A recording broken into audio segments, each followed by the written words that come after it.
I made these Muddy Buddies for a road trip and it was the perfect snack for it. First you will fill 2 bowls with 2.5 cups of Rice Chex cereal each. Then you're gonna get a gallon-sized bag, fill it with 3/4 cups of powdered sugar. Then you'll get another gallon-sized bag and fill with 3/4 cups of Oreos, which ended up being 9 Oreos in total, which you're just going to crush up into tiny little pieces. You will then melt 3/4 cups of milk chocolate. I suggest using the Ghirardelli brand as I did not like the Nestle taste.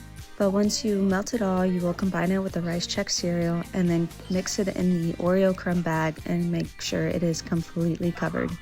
You will then melt 3/4 cups of white chocolate and do the exact same, except you will be adding this batch to the powdered sugar bag.